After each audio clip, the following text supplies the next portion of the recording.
Electricity current and electricity का दूसरा part specially for the student of 12th classes. इसमें हम आज किरचॉफ लॉ के बारे में बताएंगे। Kirchhoff law specially Ohm's law का स्टैंडर्ड फॉर्म है। जैसे ओम्स लॉ ये बताता है कि वी प्रोपोर्शनल आई के, आई इंक्रीज करेंगे, वी इंक्रीज करेंगे तो आई इंक्रीज होगा, वी डिक्रीज करेंगे तो आई डिक्रीज होगा। तो इसका v equal to I R, इसका ये इक्वेशन है। मान लीजिए ये दो पॉइंट दिए हुए हैं ए और बी, इसके बीच ये रेजिस्टेंस लगा हुआ है। लो ये रेजिस्टेंस 10 ओम का है और करंट इसमें 2 एम्पियर बह रही है।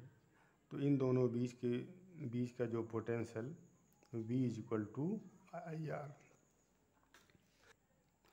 तो v इक्वल टू आई की जगह 2 रखेंगे और r की जगह 20 वोल्ट जो है। इस तरह से v, i और r इन तीनों का रिलेशन जो है ओम्स लॉ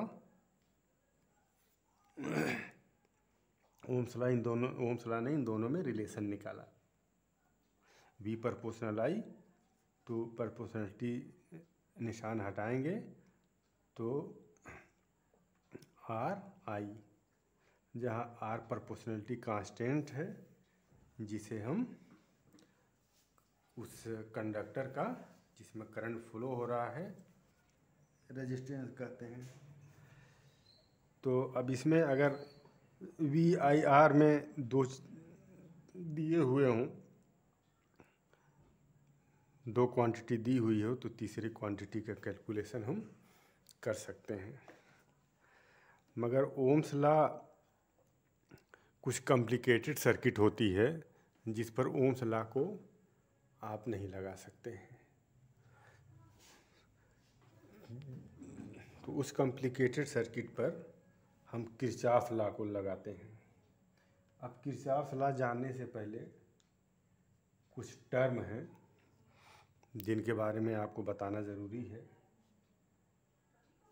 पहला टर्म है electric network. Electric network,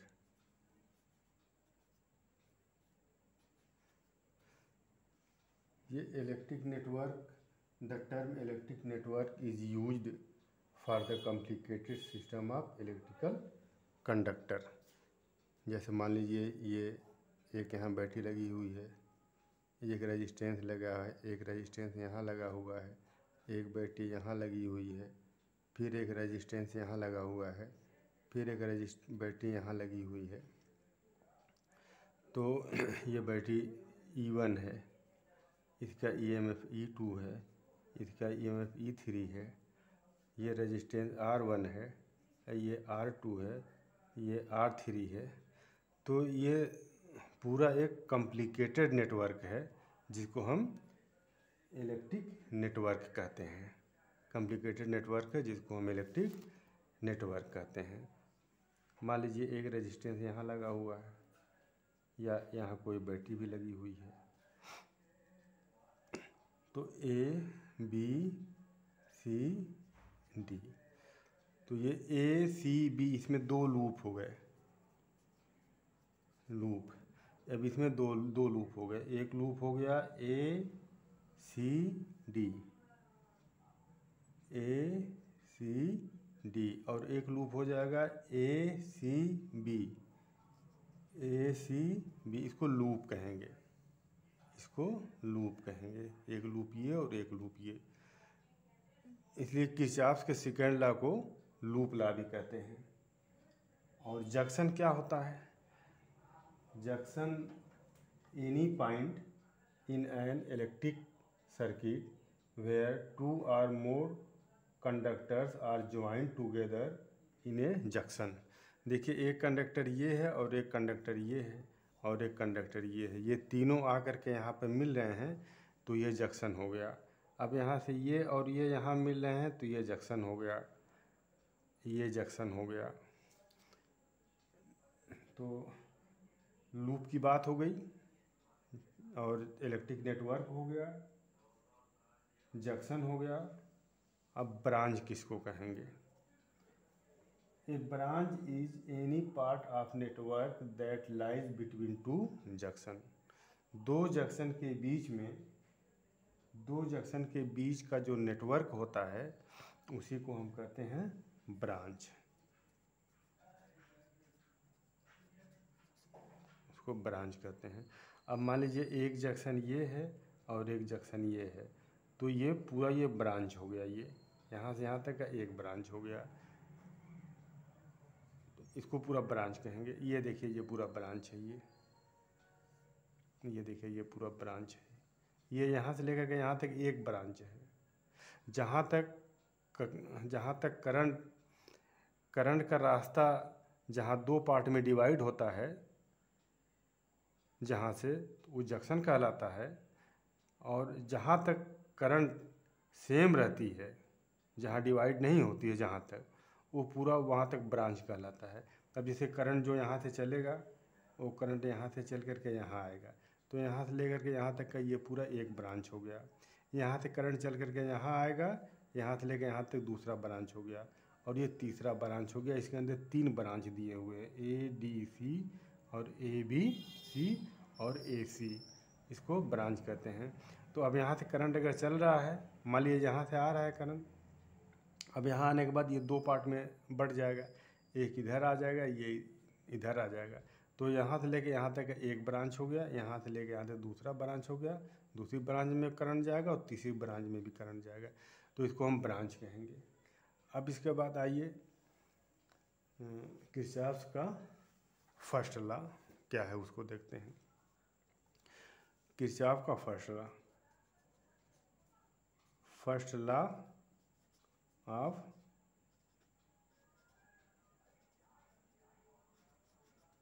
Kirchhoff का फर्स्ट लॉ। किरचॉफ का फर्स्ट लॉ,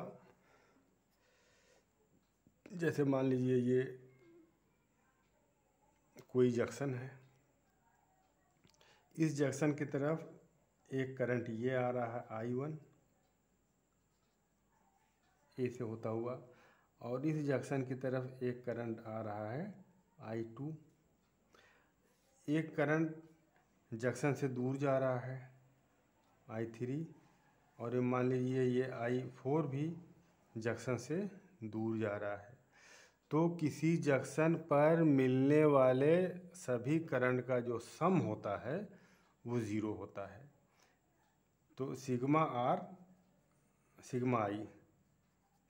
आई मीन्स सभी करंट का सम कर, और ये करंट ये अलजेब्रिक सम होता है। अलजेब्रिक सम इसलिए होता है कि करंट जो है ये वेक्टर क्वांटिटी है, करंट वेक्टर क्वांटिटी नहीं है, करंट स्केलर क्वांटिटी है, इसलिए ये वेक्टर सम नहीं होगा बल्कि अलजेब्रिक सम होगा। अलजेब्रिक सम का मतलब है कि उसके मैग्नीट्यूड को आप सीधे ऐड कर लेंगे। तो sigma I equal to zero, सारे करंट का सभी करंट का जो सम होगा ज़ीरो होगा। मगर इसमें साइन कन्वेक्शन ये है कि जो करंट जंक्शन की ओर जाएगा उसको पॉजिटिव लेंगे, और जो करंट जंक्शन से दूर जाएगा उसको हम निगेटिव लेंगे। तो आइए देखते हैं, सभी करंट को ऐड करते हैं। ये करंट I1 है, जंक्शन की ओर जा रहा है, तो ये प्लस I1 हो जाएगा। और फिर ऐड करिए, सबका सम निकालना है हमें। ये I2 भी जंक्शन की ओर आ रहा है, ये भी प्लस I2 होगा। और I3 जंक्शन से दूर जा रहा है, तो ये माइनस I3 होगा। और प्लस I4 भी जंक्शन से दूर जा रहा है, तो माइनस I4, सबका सम ज़ीरो हो जाएगा। तो I1 plus I2 plus I3, ये माइनस I3 हो जाएगा, minus I4 equal to zero. I1 plus I2 equal to I3 plus I4। ये I1 प्लस I2 क्या है? ये जंक्शन की ओर आने वाला करंट, और I3 प्लस I4 ये जंक्शन से दूर जाने वाला करंट। तो किरचॉफ लॉ को दूसरी तरह से आप डिफाइन कर सकते हैं कि जंक्शन की ओर आने वाला करंट और जंक्शन की दूर जाने वाला करंट दोनों इक्वल होते हैं। तो ये किरचॉफ का ये फर्स्ट लॉ रहा। जैसे इस पर एक न्यूमेरिकल हम लगा लें, आपसे पूछा जाएगा कि ये जंक्शन है, यहाँ से मान लीजिए 5 एम्पियर करंट जा रहा है और यहाँ से करंट आ रहा है 10 एम्पियर, और ये 10 एम्पियर, और यहाँ से करंट निकल रहा है 2 एम्पियर। आपसे पूछा जाएगा कि यहाँ का करंट बताइए, ये करंट बताइए आई। तो आपको आई की वैल्यू कैलकुलेट करना है। आइए देखते हैं आई की वैल्यू कितना है। तो ये एम्पियर है ये, तो ये जंक्शन की ओर आ रहा है तो ये +5 हो जाएगा। ये जंक्शन की ओर आ रहा है, ये भी प्लस में रहेगा। ये जंक्शन से दूर जा रहा है तो ये -2 हो जाएगा।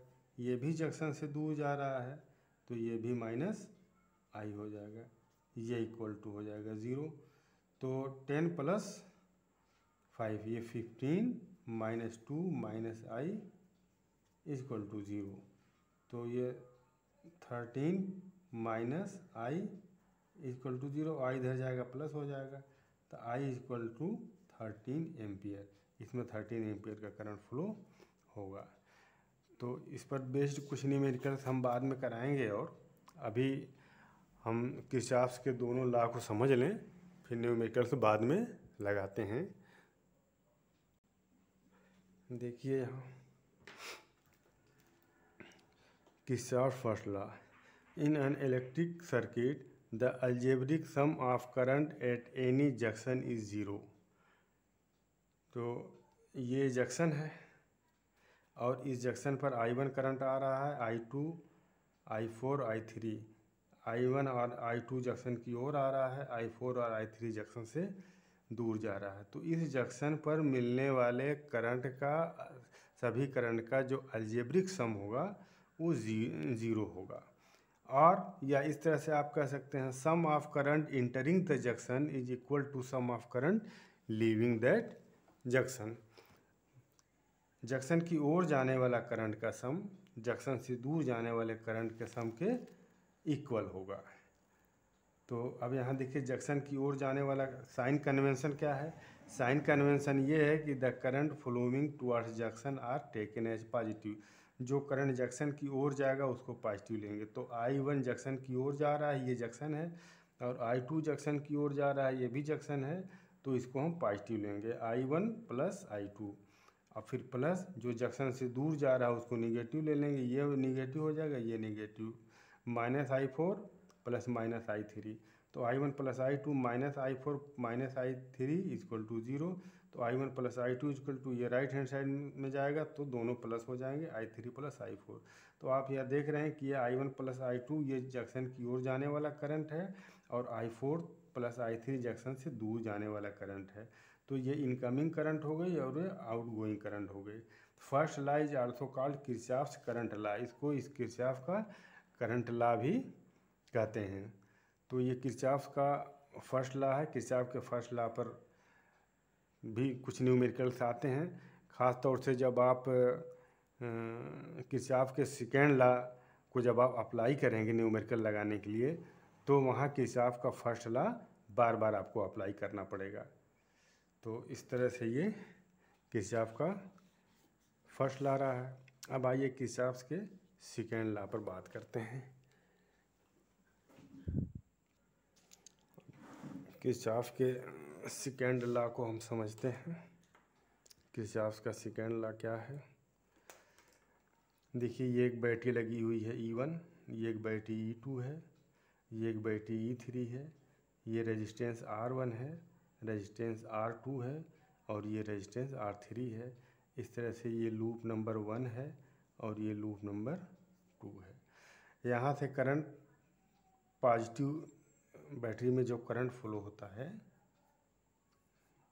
इसमें मान लीजिए करंट जो फ्लो होगा वो पॉजिटिव से निगेटिव की तरफ ऐसे बहेगा, करंट ऐसे जो फ्लो होगा। और सेल के अंदर निगेटिव से पॉजिटिव की तरफ फ्लो होगा, निगेटिव से पॉजिटिव, सेल के अंदर निगेटिव से पॉजिटिव बहेगा और सेल के बाहर पॉजिटिव से निगेटिव बहेगा। सेल के अंदर नेगेटिव से पॉजिटिव और सेल के बाहर पॉजिटिव से नेगेटिव। तो करंट ऐसे फ्लो होता है। तो यहाँ ये पॉजिटिव है और ये नेगेटिव है, ये पॉजिटिव ये नेगेटिव और ये पॉजिटिव ये नेगेटिव। तो यहाँ पॉजिटिव से मान लीजिए करंट निकल रहा है I2 और यहाँ से करंट इसमें फ्लो हो रहा है I1। अब ये जो दोनों करंट निकल रहे हैं ये यहाँ पर मिलेंगे और यहाँ पर मिलने के बाद यहाँ I1 प्लस I2 दोनों फ्लो होंगे। फिर वो यहाँ आएंगे, ये A B C D है और यहाँ आने के बाद जो I1 प्लस I2 यहाँ से लेकर के यहाँ तक की ये एक ब्रांच हुई और सेम ब्रांच में करंट हमेशा सेम बहता है, बदलता नहीं है। तो I1 प्लस I2 ये करंट फ्लो हो रहा है। तो अब यहाँ फिर जब ये करंट ये आएगा तो इसमें चूँकि I1 बह रहा है तो यहाँ I1 हो जाएगा करंट और यहाँ इसमें I2। इस तरह से ये I1 प्लस I2 यहाँ मिल करके ये I1 इधर आएगा, I2 इधर आएगा, दोनों यहाँ मिल करके I1 प्लस I2, फिर I1 प्लस I2 यहाँ आएगा, इसमें से I1 निकल जाएगा इधर और I2 निकल जाएगा इधर। तो अब किरचॉफ का सेकेंड लॉ ये कहता है कि किसी लूप में जब करंट फ्लो होता है तो उस लूप में करंट और रेजिस्टेंस का जो प्रोडक्ट है, टोटल करंट और रेजिस्टेंस का जो प्रोडक्ट होता है, प्रोडक्ट का सम, करंट और रेजिस्टेंस के प्रोडक्ट का सम। जैसे मान लीजिए यहाँ करंट I2 है तो यहाँ करंट और रेजिस्टेंस का प्रोडक्ट I2 R2 और यहाँ I2 ये रेजिस्टेंस मान लीजिए, ये यहाँ एक रेजिस्टेंस है ना, ये R4 मान लीजिए। तो यहाँ प्रोडक्ट क्या हो जाएगा I2 R4, दोनों का सम हो जाएगा I2 R2 plus I2 R4, ये दोनों का सम होगा। तो अब फिर इसके बाद इसी लूप में ये भी आता है तो इसका प्रोडक्ट हो जाएगा I1 R3, ये सबका सम हुआ, ये सबका सम हुआ ये। मगर इसमें साइन कन्वेंशन भी देखा जाएगा, साइन कन्वेंशन भी देखा जाएगा। तो किरचॉफ का सेकेंड लॉ ये है कि किसी लूप में टोटल करंट और रेजिस्टेंस का सम उस लूप में जितने भी बैटरी लगे हुए हैं उस बैटरी के टोटल ईएमएफ के सम के बराबर होता है। तो आइए इसको हम देखते हैं, कन्वेंशन देखते हैं, इसका साइन कन्वेंशन। इसके लिए सबसे पहले जो है हम, जैसे ये लूप है, इस लूप पर अगर किरचॉफ का सेकेंड लॉ अगर अप्लाई करना है तो आप कैसे चलना चाहते हैं, आप जो है ऐसे चलना चाहते हैं क्लॉकवाइज या आप ऐसे चलना चाह रहे हैं ऐसे, ये आपको तय करना है।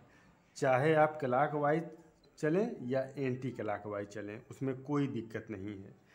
मान लीजिए हम चलना चाह रहे हैं क्लॉकवाइज, ऐसे हम चलना चाह रहे हैं, जो टोटल हम पोटेंशियल निकाल रहे हैं, इसके बीच पोटेंशियल, इसके बीच पोटेंशियल, इसके बीच पोटेंशियल, इसके बीच पोटेंशियल, इसके बीच पोटेंशियल, सबका हम सम निकालेंगे।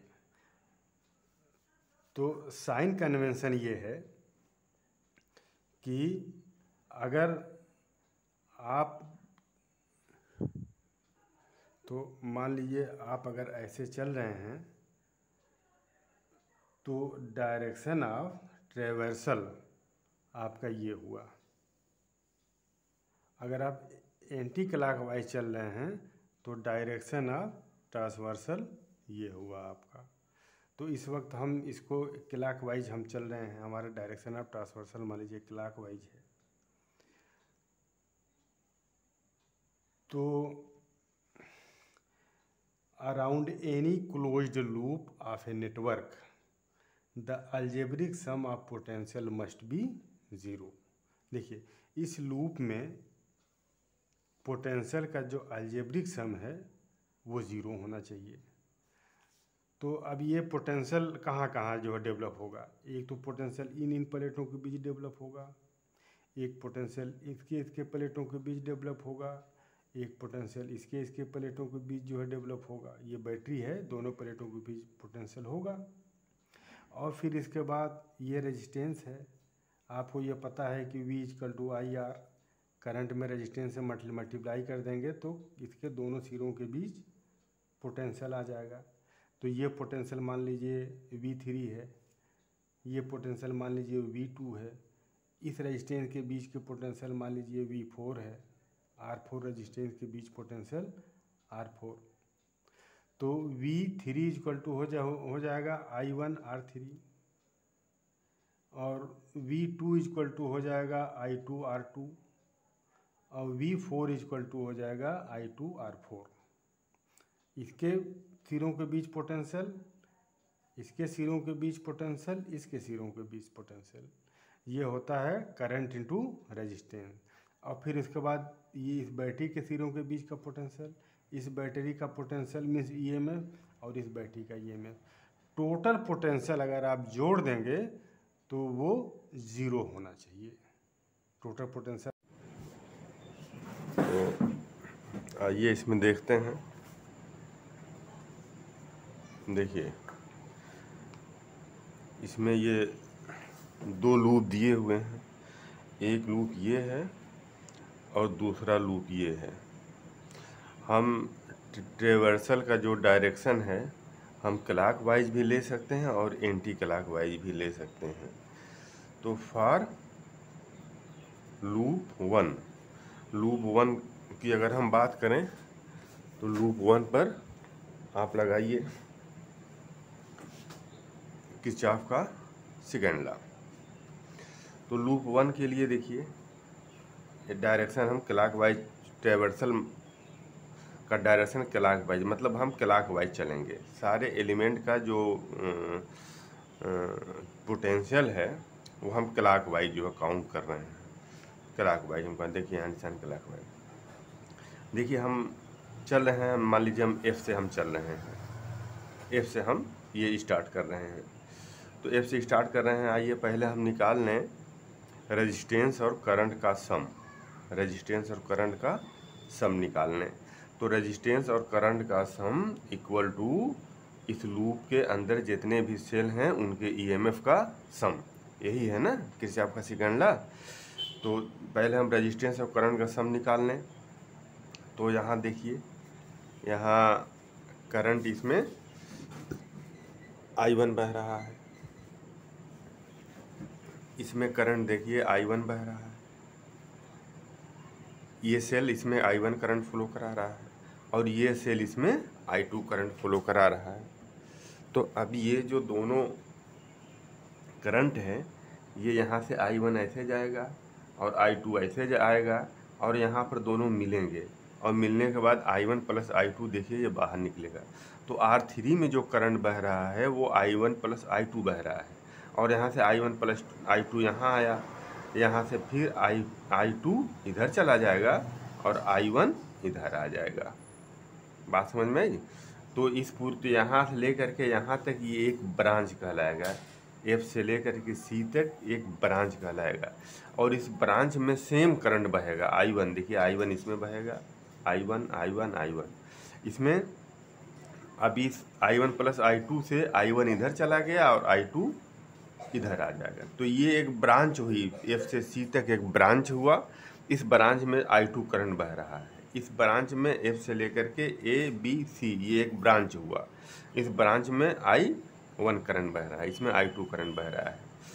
फिर ये दोनों करंट आकर के यहाँ मिल जाएंगे I1 प्लस I2। तो आप लूप लॉ लगाइए फर्स्ट में। तो फॉर लूप फर्स्ट F से हम ट्रेवर्सल का डायरेक्शन हमारा F से है, F से हम सारे पोटेंशियल या रेजिस्टेंस और करंट का के प्रोडक्ट का सम हम निकालते F से हम निकालना शुरू कर रहे हैं। तो देखिए यहाँ ये तो बैटरी है, इसको छोड़ दीजिए, अभी इसको बाद में करेंगे। यहाँ देखिए हमारे चलने का डायरेक्शन ये है और करंट भी बहने का डायरेक्शन ये है, तो ये दोनों का प्रोडक्ट पॉजिटिव हो जाएगा। फिर प्लस यहाँ आप देखिए हमारे ट्रेवर्सल का डायरेक्शन ये है, ऐसे चलते हुए हम ऐसे चल रहे हैं, क्लॉकवाइज चल रहे हैं, तो ऐसे तो हम ऐसे चल रहे हैं और करंट ऐसे बह रहा है। तो करंट और प्रोडक्ट का जो करंट और रेजिस्टेंस का जो प्रोडक्ट है वो माइनस में हो जाएगा, माइनस I2 फिर यहाँ देखिए अब यहाँ दो ही रेजिस्टेंस लगे हुए हैं, तो रेजिस्टेंस और करंट का प्रोडक्ट देखिए ये आया, ये equal to R1 I1, bracket को तोड़ दीजिए तो ये माइनस हो जाएगा I2 R2। तो ये हो गया करंट और रेजिस्टेंस का प्रोडक्ट इस लूप के लिए। तो और इसके बाद अब आप निकाल लीजिए EMF का सम निकाल लीजिए। तो EMF का सम कितना होगा, देखिए हम F से हम चलना शुरू कर रहे हैं। अगर हम सेल में निगेटिव से पॉजिटिव की तरफ चल रहे हैं तो क्या लेंगे, पॉजिटिव लेंगे EMF को, और पॉजिटिव से निगेटिव की तरफ ले रहे हैं तो निगेटिव लेंगे। From positive to negative, positive से निगेटिव अगर हम चल रहे हैं तो निगेटिव लेंगे, और निगेटिव से पॉजिटिव चल रहे हैं तो पॉजिटिव लेंगे। तो आइए देखते हैं, यहाँ हम निगेटिव से पॉजिटिव चल रहे हैं तो E1 पॉजिटिव हो जाएगा।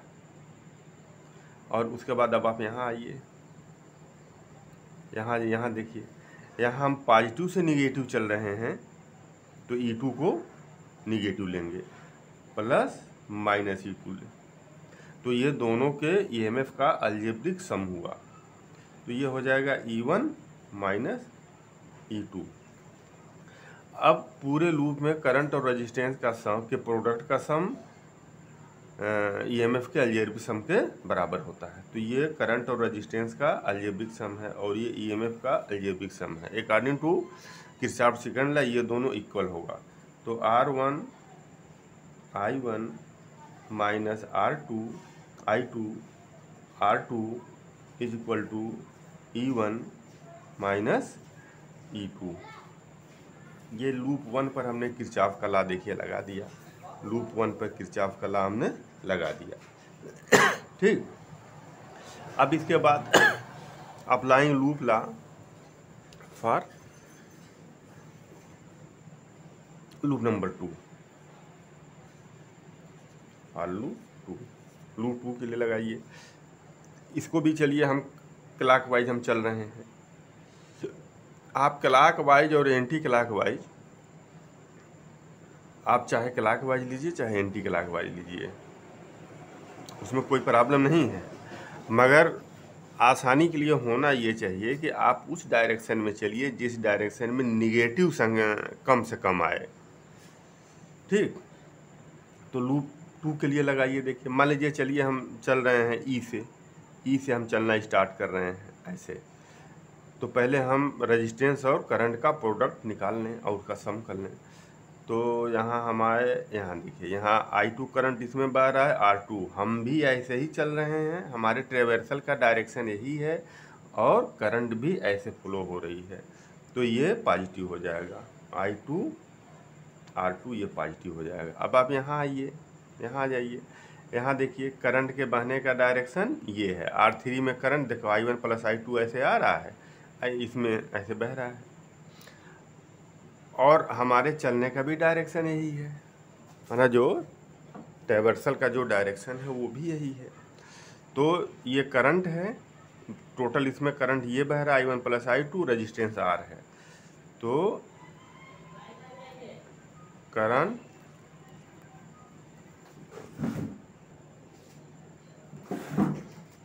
तो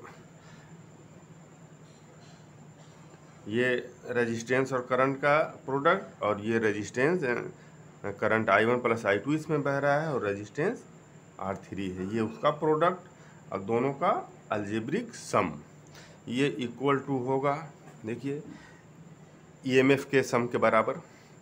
तो इसमें तो ईएमएफ एक ही सेल लगा है, ईएमएफ एक ही होगा। आइए देख लेते हैं कि वो निगेटिव होगा या पॉजिटिव। हम ऐसे चल रहे हैं, ऐसे चल रहे हैं, तो यहाँ देखिए हमारे जो चलने का डायरेक्शन है निगेटिव से पॉजिटिव की तरफ ऐसे, तो निगेटिव से पॉजिटिव होगा। तो हमने ये बताया ना कि निगेटिव से पॉजिटिव चलेंगे तो पॉजिटिव होगा, तो ये पॉजिटिव होगा। तो टोटल रेजिस्टेंस और करंट का जो सम है वो टोटल ईएमएफ के सम के इक्वल होगा, तो ये पॉजिटिव होगा। ये हमने लगा दिया। देखिए ये इस लूप के लिए I1R1 minus R2R2 equal to E1 minus E2। ये second law is also known as loop law और वोल्टेज लॉ। ठीक, तो ये देखिए ये हमने इसमें लिखा है। ये बात समझ में आ गई अच्छी तरह से कि टोटल किसी लूप में टोटल सेलों के ईएमएफ का सम उस लूप में करंट और रेजिस्टेंस के प्रोडक्ट के सम के बराबर होता है। कन्वेंशन में अभी हमने बताया कि we can take any direction clockwise और anti clockwise at direction of traversal. EMF cell is taken as positive if direction of traversal is from negative to positive. अभी हमने बताया इसको कि अगर ये निगेटिव से पॉजिटिव अगर आप ले रहे हैं, निगेटिव से पॉजिटिव हमारे चलने का डायरेक्शन जो है निगेटिव से पॉजिटिव अगर आ रहा है सेल में, जब निगेटिव से पॉजिटिव हम चल रहे हैं, यहाँ देखिए यहाँ हम ऐसे चल रहे हैं, तो निगेटिव से पॉजिटिव अगर चल रहे हैं तो पॉजिटिव लेंगे, और पॉजिटिव से निगेटिव अगर ये आ रहा है, हम ऐसे चलते हम ऐसे चल रहे हैं, अब हमारे चलने का डायरेक्शन ये है, तो सेल के अंदर हम पॉजिटिव से निगेटिव की तरफ जो है आगे बढ़ रहे हैं, तो ये निगेटिव हो जाएगा। ये बात हो गई। ये देखिए अगर हमारे चलने का डायरेक्शन ये है निगेटिव से पॉजिटिव, तो ये जो पोटेंशियल है वो पॉजिटिव होगा, उसके ईएमएफ को पॉजिटिव लेंगे। और अगर हमारे चलने का डायरेक्शन ये है पॉजिटिव से निगेटिव, तो ये जो पोटेंशियल है वो ईएमएफ वो निगेटिव में हो जाएगा। EMF of cell is taken as negative if the direction of traversal is from positive to negative. Positive से निगेटिव की तरफ चलेंगे तो वो निगेटिव हो जाएगा। Current resistance product is taken as positive if resistor is traverse in the same direction of assume current. तो जो अगर सेम डायरेक्शन में अगर आ रहा है ये, जैसे हम ऐसे चल रहे हैं, करंट के बहने का डायरेक्शन ये, हमारे चलने का डायरेक्शन ये, तो इन दोनों का प्रोडक्ट पॉजिटिव हो जाएगा। और यहाँ करंट ऐसे बह रही है और हम ऐसे चल रहे हैं, तो अपोजिट डायरेक्शन में चल रहे हैं करंट के, तो दोनों का प्रोडक्ट निगेटिव हो जाएगा। ये बात हो गई। The product of current and register is taken negative if the register is traverse in the opposite direction of assumed current. ठीक, हम ऐसे चल रहे हैं और करंट ऐसे बह रहा है, तो ये जो पोटेंशियल होगा दोनों के बीच वो निगेटिव लेंगे।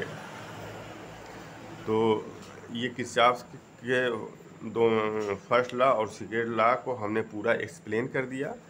अब आइए कुछ क्वेश्चंस इस पर लगा लिया जाए। अब आइए हम एक न्यूमेरिकल लगाएंगे किरचॉफ के सेकेंड लॉ पर, और एक न्यूमेरिकल हम लगाएंगे किरचॉफ के फर्स्ट लॉ पर। इन दोनों न्यूमेरिकल से सारी चीज़ें और क्लियर हो जाएंगी। ये एक न्यूमेरिकल है, देखिए ध्यान दीजिए इस पर।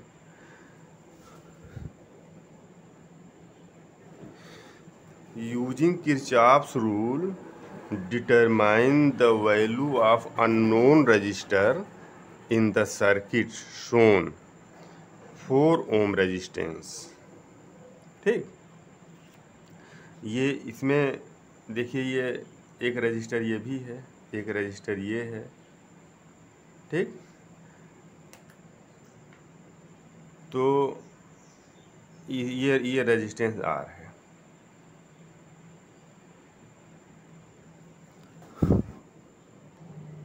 यहाँ देखिए using Kirchhoff's rule determine the value of unknown resistor R. ये एक सेट दिया हुआ है, इसमें ये एक नेटवर्क दिया हुआ है, इसमें ये रजिस्टर आर है। तो आपसे रजिस्टर आर की वैल्यू पूछ रहा है, इसकी वैल्यू कितनी होगी, कब, when so that no current flow through 4 ohm resistor. ये 4 ओम का रजिस्टेंस है, ये यहाँ है। ये कंडीशन दिया हुआ है कि 4 ओम के रेजिस्टेंस में कोई करंट नहीं बह रहा है। मतलब कि यहाँ मान लीजिए ये ई है, ये पॉइंट ई से बी के बीच कोई, मतलब इसके अंदर यहाँ से लेकर के यहाँ तक इस ब्रांच में करंट नहीं फ्लो हो रही है। मतलब 4 ओम के रजिस्टर में कोई करंट फ्लो नहीं हो रहा है। तो ऐसी कंडीशन में आर की वैल्यू आपको निकालना है कि आर की आप वैल्यू निकालिए so that no current flow through 4 ohm resistance, ताकि 4 ओम के रेजिस्टेंस में कोई करंट फ्लो न हो। ये कंडीशन दिया हुआ है। और दूसरा पूछा find the potential difference between A and D. A और डी के बीच पोटेंशियल डिफरेंस पूछा है।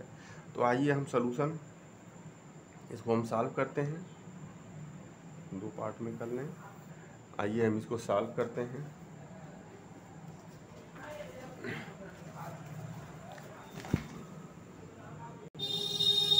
देखिए ये आसान है, ये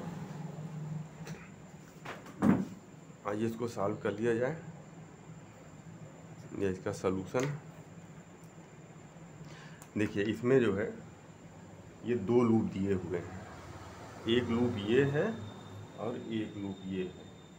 तो दोनों लूप के लिए आप किरचॉफ का लॉ लगा दीजिए। आइए हम पहले लूप के लिए किरचॉफ लॉ लगाते हैं। फॉर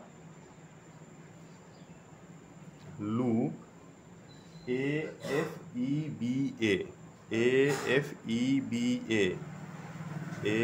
AFEBA, AFBEA, इस लूप के लिए हम लगाते हैं। तो ट्रेवर्सल का डायरेक्शन आप चॉइस कर लीजिए कि आप ये जो काउंटिंग करने जा रहे हैं ये क्लॉकवाइज करने जा रहे हैं या एंटी क्लॉकवाइज। तो ये आपके ऊपर है। चलिए हम क्लॉकवाइज करते हैं और इसमें भी हम क्लॉकवाइज कर लेंगे। दोनों में हम क्लॉकवाइज कर रहे हैं। तो आइए देखिए, पहले हम निकाल लें। देखिए यहाँ आइए,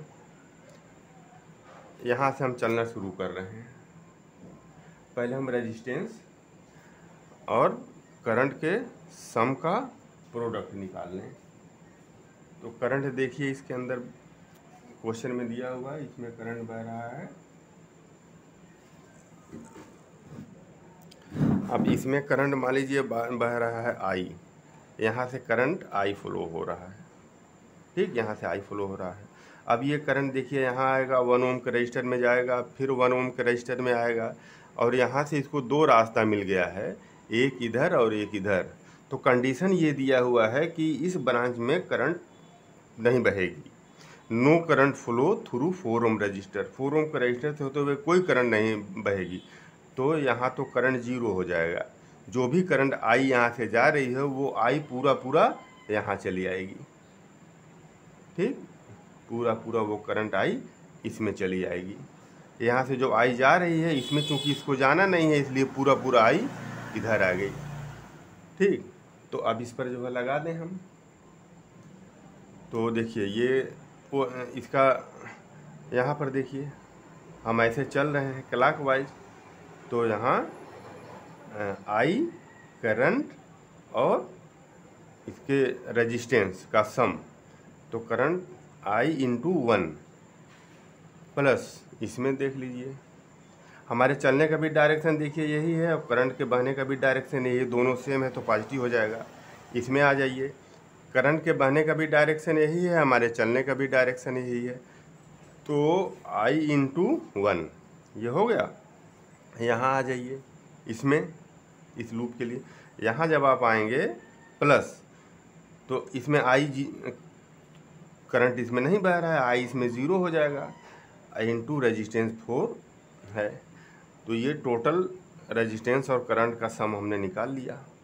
ठीक, और ये इक्वल टू होना चाहिए टोटल सेल के ईएमएफ के सम के बराबर।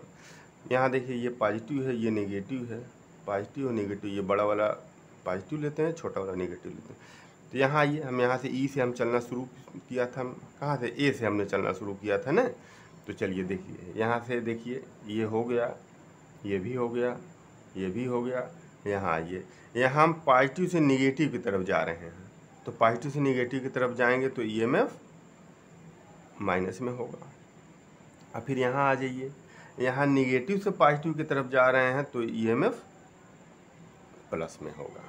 ठीक, तो ये I इंटू आई 2I और ये 0 हो जाएगा, तो -6 और प्लस ये हो जाएगा 3 वोल्ट। तो I इक्वल टू 3/2 1.5 एम्पियर। एक वैल्यू आ गई, I की वैल्यू हमको मिल गई। किरचॉफ के सेकेंड लॉ का हमने यहाँ पर यूज किया और I की एक वैल्यू हमें मिल गई। ठीक, अब इसके बाद आइए, किरचॉफ का आप यूज कर लीजिए यहाँ। अब इस लूप के लिए फॉर लूप, अब इस लूप में लगा दीजिए BEDCB फॉर लूप BEDCB।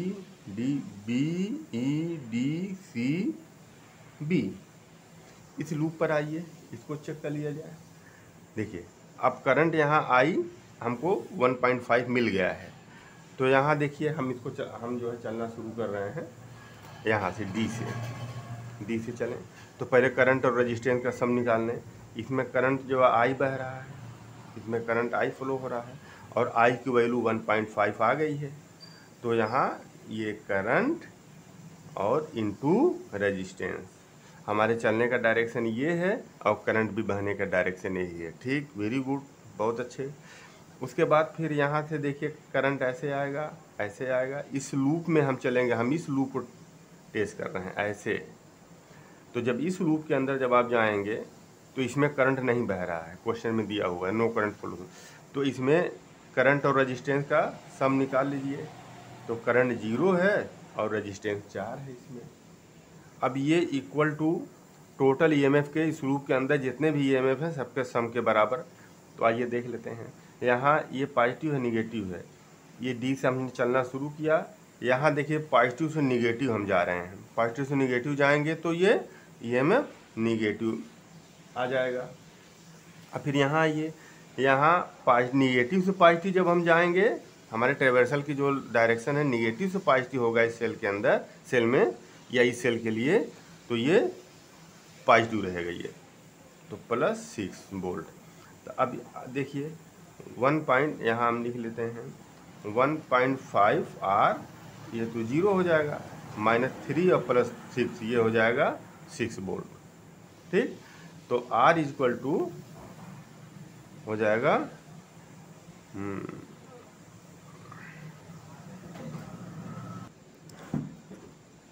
तो R इक्वल टू हो जाएगा 6/1.4, 1.4 इधर आएगा तो वो नीचे हो जाएगा। ठीक, अब ये 10 से ऊपर नीचे मल्टीप्लाई कर दीजिए 60/15, तो R इक्वल टू 15 4 जा 60 हो जाएगा। तो अब R की वैल्यू कितनी आ गई, देखिए हमने यहाँ देखिए ये एक यहाँ पर मिस्टेक हो गई है, इसको सुधार लीजिए। -3 वोल्ट और +6 वोल्ट, 6 में से -3 जाएगा, यहाँ 3 वोल्ट हो जाएगा, ये 3 वोल्ट हो जाएगा। ये 6 को आप 3 कर लीजिए तो ये कितना हो गया, इसको हटाइए यहाँ से, ये 1.5 है, ये 3 है, तो 1.5 2 जा 3, 2 ओम हो जाएगा ये। ठीक, तो ये हो गया 1.5 R इक्वल टू -3 वोल्ट है और +6 वोल्ट है, प्लस माइनस है तो माइनस हो जाएगा, 6 में से 3, ये 3 वोल्ट होगा। तो R इक्वल टू 3/1.5, 3 में 1.5 से डिवाइड करेंगे तो ये 2 ओम आ गया। तो इस रजिस्टर की वैल्यू 2 ओम निकल गई। ये किरचॉफ के लॉ से हमने इसको निकाला है।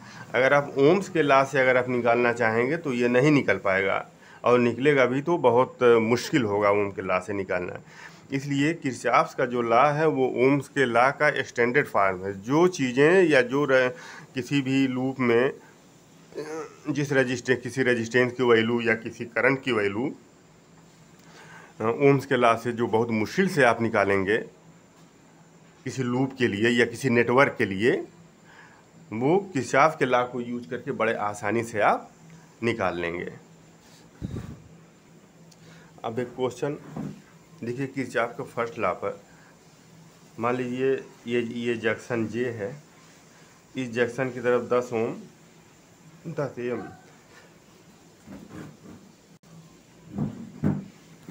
इस जंक्शन की तरफ ये 10 एम्पियर का करंट आ रहा है, और इस जंक्शन की तरफ ये 20 से 5 एम्पियर का करंट आ रहा है, और 3 एम्पियर का करंट ये जंक्शन से दूर जा रहा है।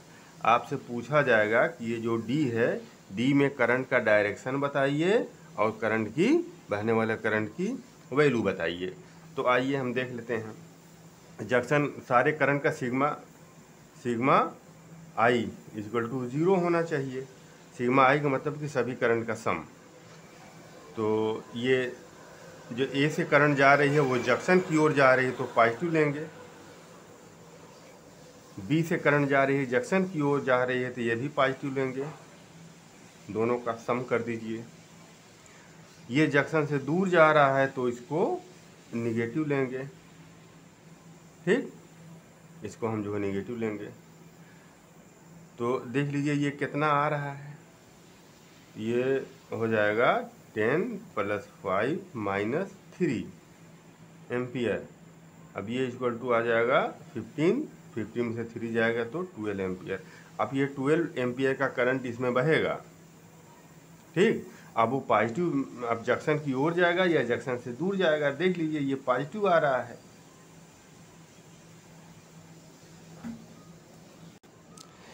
यहाँ हम आई को इस तरह से लेकर के चल रहे हैं जंक्शन से दूर,